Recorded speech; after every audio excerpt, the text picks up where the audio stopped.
ગુજરાતમાં દારૂ બંધી કરતાં વધારે દારૂ ક્યાં ક્યાં મળે છે એની ચર્ચા વધારે થાય છે, પરંતુ આ તમામ ચર્ચાઓની વચ્ચે હવે ભાવનગરમાંથી એક એવો કાંડ સામે આવ્યો છે કે જેણે સમગ્ર ગુજરાતને હાલ હચમચાવી નાખ્યું છે.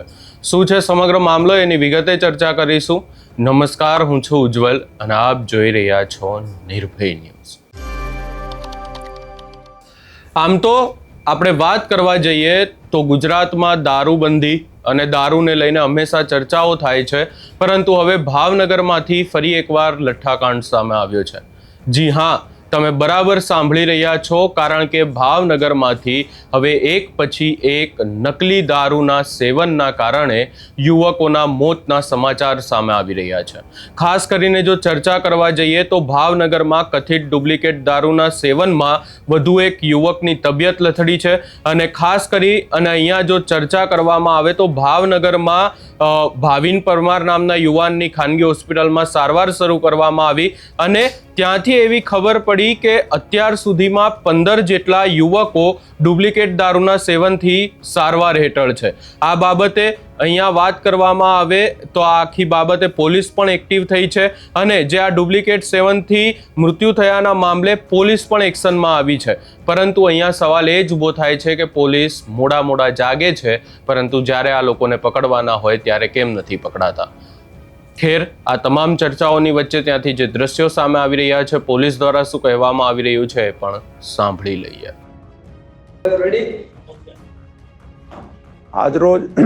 આજરોજ જે છે એક સરટી હોસ્પિટલ જે છે એમાં એક ઉપેન્દ્રસિંહ ગોયલ જે રહેવાસી આપના ખડકડીના છે, ખડકડી ગામ આપનો વર્તેજ પોલીસ સ્ટેશનને હદમાં આવે છે, એની સરટી હોસ્પિટલમાં છે. લગભગ બપોર પછી એની ડેથ થઈ ગઈ. એના સિવાય સરટી અને સાથે શહેરના લગભગ 2-3 હોસ્પિટલમાં બીજા બપોરથી લઈને અત્યાર સુધીમાં લગભગ 6 લોકો જેવા બીજા લોકો પણ એડમિટ થયા છે. આ લોકોની જે હાલ તબિયત જે છે એની સારવાર ચાલે છે અને આ લોકોની જે અમે તપાસ કરતા એક કોમન જે થીમ આવી છે કે આ લોકોમાંથી મોટા ભાગે જે છે લોકો રોયલ સ્ટેગની ડુપ્લિકેટ જે બોટલ હોય છે એ લોકો એનો સેવન કર્યું છે અને એનાથી જે છે એની આ લોકોની તબિયત જે છે લથડી ગઈ છે. તો એમાં કીધું એક અત્યાર સુધીમાં ડેથ છે અને બીજા લગભગ 5 થી 6 લોકો જે છે અલગ અલગ હોસ્પિટલમાં અત્યારે સારવાર હેઠળ છે. આ લોકોની જ્યારે અમને અમુકની જે ભાનમાં હતી જેને પૂછપરછ કરી અને ઓવરઓલ જે અમારી ટેકનિકલ અને હ્યુમન સોર્સના આધારે અમે પછી અમારી LCB SOG અને સ્થાનિક પોલીસનો અલગ ટીમો લગાડીને જે આ પર્ટિક્યુલર રોયલ સ્ટેગની જે ડુપ્લિકેટ બોટલ જે અલગ જગ્યા જે એને વેચ્યું છે, આ બુટલેગરને અમે ઉપાડવાના સ્ટાર્ટ કર્યું અને અત્યાર સુધીમાં લગભગ 4 જેવા બુટલેગર જે છે એ એમાં ડિટેન થઈ ગયા છે અને આગળની કાયદેસર કાર્યવાહી પણ ચાલે છે.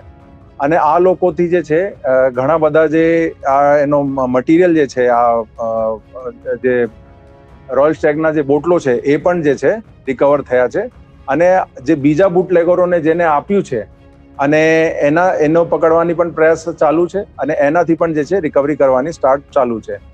સાથે અમે બીજી એક પ્રયાસ એવું પણ કર્યું છે કે એ લોકોએ જે છૂટક જેને પણ વેચ્યું હોય આ બોટલ અને અમે ટ્રેસ કરીને ભલે એની અત્યારે અમુકની તબિયત સારી પણ છે તો પણ અમે એકવાર સારવાર જે છે નિષ્ણાંત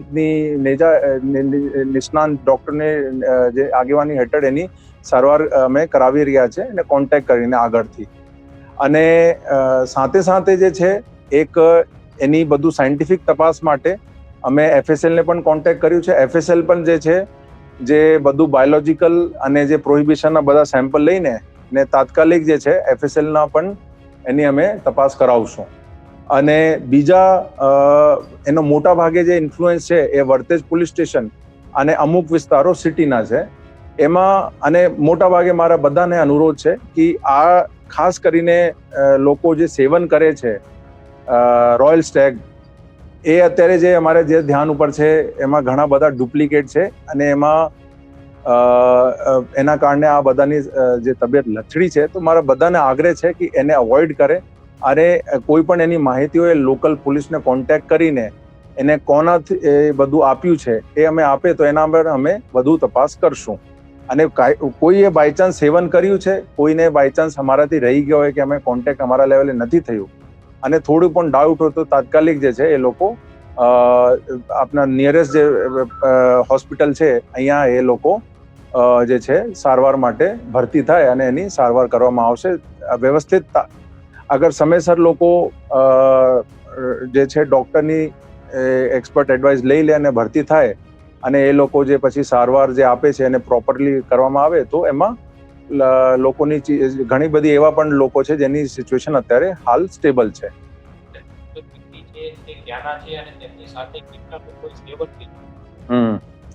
મૃતક વ્યક્તિ જે છે ઉપેન્દ્રસિંહ ગોયલ એ ખરકડી ગામના છે. એના જોડે બીજા 2 લોકો હતા જેને એના જોડે એ લોકોએ બધા મળીને સેવન કર્યું હતું. એમાં એકની હાલ સિચ્યુએશન સારી છે અને એક જે છે હોસ્પિટલમાં ભરતી છે એની પણ સિચ્યુએશન સ્ટેબલ છે.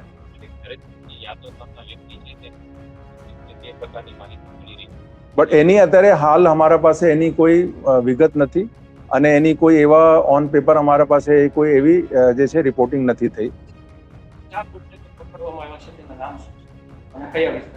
એ બુટલેગર જે છે મોટા ભાગે વર્તેજ પોલીસ સ્ટેશન અને અમારા સિટીના જે પોલીસ સ્ટેશન છે એમાં છે. એમાં જે મેઇન બુટલેગર છે એને અમે જે મેઇન અહીંયા જિલ્લામાં જેને અલગ અલગ લોકોને સપ્લાય કર્યા એને અમે ડિટેન કરી લીધા છે અને આગળ જે છે જેને આપ્યું છે એને પણ અમે ડિટેન કરવાની પ્રોસેસ મતલબ એમાં 3 ડિટેન થઈ ગયા છે. બીજા પણ છે એને ડિટેન કરવા માટે એને શોધવા માટે પણ પ્રયાસ ચાલુ છે અને એ લોકો જે પણ માલ અત્યારે આ લોકો જે કબજામાં હોય એને શોધવાની અને એને કોને આગળ કોઈને છૂટક વેચ્યું છે એ પણ અમે જે છે ટ્રેસ કરવાની અમારી એની અત્યારે હાલ મહેનત ચાલે છે. મુખ્ય સપ્લાયર જે છે ગૌતમ એક સોલંકી કરીને છે એ મુખ્ય સપ્લાયર છે. અત્યાર સુધીની તપાસમાં એવું ધ્યાન ઉપર આવ્યું છે અને પછી જે છે એને આગળ અલગ અલગ લોકોને માલ વેચ્યું છે. એમાં પણ અમે જે કીધું ઘણા બધા ડિટેન થઈ ગયા છે અને ઘણા બધાની અત્યારે એને શોધવા માટે અત્યારે મહેનત ચાલે છે.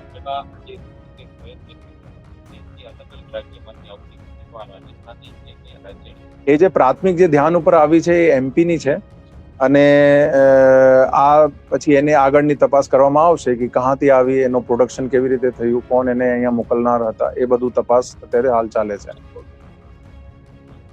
એ બધું અત્યારે હાલ તપાસનો વિષય છે. એમાં બટ એનો ઘણો બધો જે એનો એક નંબર ઓફ પેટી છે અમે કબજા લઈ લીધી છે અને અમુક માટે પણ મહેનત ચાલે છે. અને બટ એમાં એવું છે કે જેને સેવન કર્યું છે અમારે બધાને એક જ અનુરોધ છે, અગર એવા કોઈ છેલ્લા 2-3 દિવસમાં એને ખાસ કરીને એને સેવન કર્યું હોય તો ખાસ એ લોકો તાત્કાલિક જે છે એક્સપર્ટ ડોક્ટરના સુપરવિઝન હેઠળ એની સારવાર લે. એ અમારા હ્યુમન સોર્સ અને ટેકનિકલ ઇન્ટેલિજન્સના આધારે અને પછી જે એમાં જે ભાનમાં હતા એની પૂછપરછના આધારે અમે બધાને બેક ટ્રેસ કર્યું, એના આધારે અમે એની માહિતી મળી. અત્યારે જે છે અમારા પ્રાયોરિટી છે કે જેટલા લોકો અત્યારે જેને એને સેવન કર્યું છે એને તાત્કાલિક સારવાર મળે અને જેમની સારવાર ચાલે છે એને બેસ્ટમાં બેસ્ટ પોસિબલ કેર મળી શકે જે છે. એને બધાને અમારી ભગવાનને એક જ પ્રાર્થના છે કે બધાની જાન બચી જાય, એ અમારી પ્રાયોરિટી છે. બીજા બધા છે એની અમે તપાસ કરશું.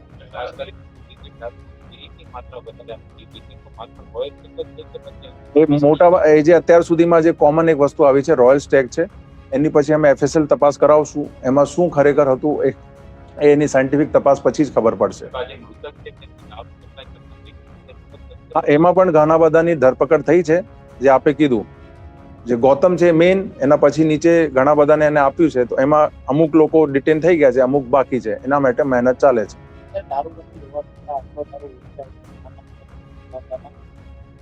અત્યારે મારી પ્રાયોરિટી છે કે જે લોકો અત્યારે જેને સેવન કર્યું છે એને પ્રોપર સારવાર મળે અને મારા જે બધાને અનુરોધ છે આપના થકી કે જેટલા પણ કોઈ બાયચાન્સ અહીંયા આજુબાજુના વિસ્તારોમાં એનો સેવન કર્યું હોય તાત્કાલિક જે છે એ લોકો ડોક્ટરને કોન્ટેક્ટ કરીને સારવાર લે. અમે કીધું કે આ તો જે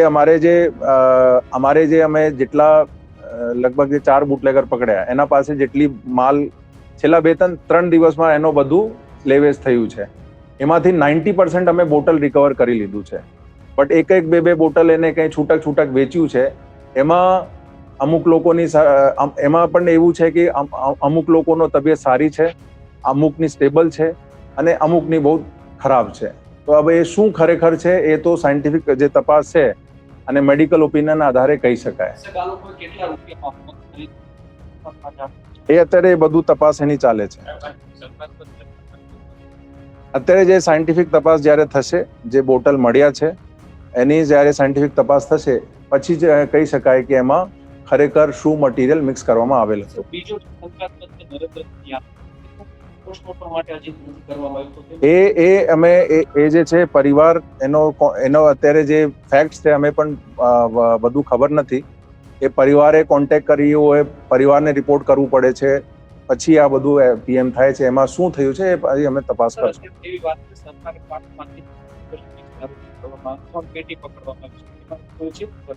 એ બધું મારા ધ્યાન ઉપર નથી. અત્યારે જે મારી પ્રાયોરિટી છે કે જે એટલા બુટલેગર છે, અમે આમ તો અત્યારે ઘણી બધી રેડ બીજી પણ કરાવી છે, પણ મેઇન ફોકસ આ જે બ્રાન્ડ પકડ્યું છે એના ઉપર અમારું વધારે ફોકસ છે.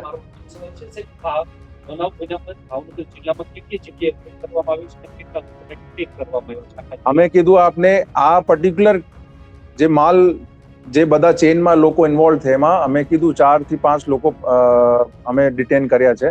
બીજા માટે મહેનત ચાલે છે. પછી એના સિવાય પણ એના ઉપરાંત પણ અમે કેસીસ કર્યા છે અને એમાં પણ બુટલેગર ઉપર કેસ કર્યું છે અને એને પકડ્યું છે, માલ સીઝ કર્યું છે.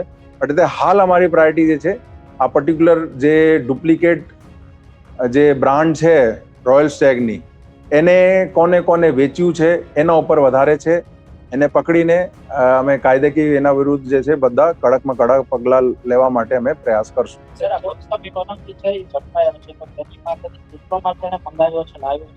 એ બધું તપાસ અત્યારે ચાલે છે.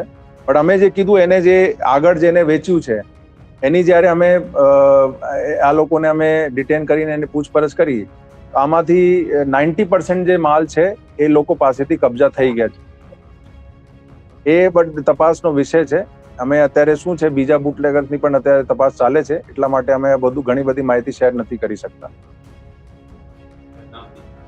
નમસ્કાર, હું ડૉક્ટર નીલવ શાહ, નેફ્રોલોજિસ્ટ, અહીં આરોગ્યમ હોસ્પિટલમાં ફરજ બજાવું છું. આજે સવારે એકાદ પેશન્ટ, પછી ધીરે ધીરે વધતા 3-5 પેશન્ટ કે જે અમુક પ્રકારના લક્ષણો સાથે જોવા મળ્યા. નિદાન કરતાં ખબર પડી કે તેઓ ડુપ્લિકેટ દારૂ જેનું વ્યસન રેગ્યુલરલી પણ રવિવાર કે શનિવારના રોજ કરતાં ધીરે ધીરે એમને આંખમાં ઝાંખપ આવી, ઉલટી ઉબકા ચાલુ થયા, શ્વાસમાં રૂંધાણું પણ ચાલુ થયું અને પરિસ્થિતિ બહુ જ વણસતા નજીકના ડૉક્ટરનો સંપર્ક કર્યો. શું હતું આ? તો આ ડુપ્લિકેટ દારૂ જેને મિથેનોલ કહેવાય, વુડ આલ્કોહોલ કહેવાય, એ શરીરમાં શું કામ કરે?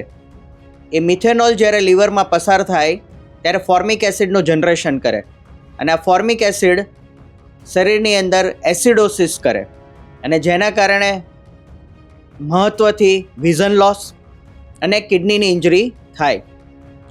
એટલે ખાસ જો આજના સમયમાં કોઈને પણ અમુક પ્રકારના લક્ષણો જેમ કે આંખમાં ઝાંખપ આવી, ધૂંધળાપણું દેખાવું કે શ્વાસ ચડવો, ઉલટી ઉબકા, સિવિયર એસિડિટી એવું થાય તો તાત્કાલિક ધોરણે સંપર્ક નજીકના ડૉક્ટરનો કરવો. ઘણાને આ બીમારીના લક્ષણો 12 થી 14 કલાકમાં દેખાતા નથી, કારણ કે મિશ્રણ પ્રકારનું લીધું હોય તો કદાચ અસર 24-48 કલાક પછી પણ થઈ શકે. આની રેગ્યુલર અને નિયમિત સારવાર કરીએ તો આમાંથી આપણે દ્રષ્ટિ અને જીવન બચાવી શકીએ છીએ. તેમાં બને તેટલું ઝડપથી ડાયાલિસિસ કરવું પડે કે જેથી આ આલ્કોહોલને આપણે શરીરમાંથી બહાર કાઢી શકીએ.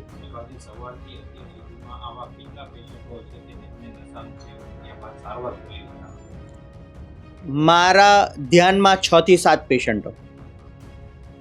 ખાસ કરીને આ પ્રકારના પેશન્ટ હોય છે તો તેમની કેવા પ્રકારે સારવાર થતી હોય છે?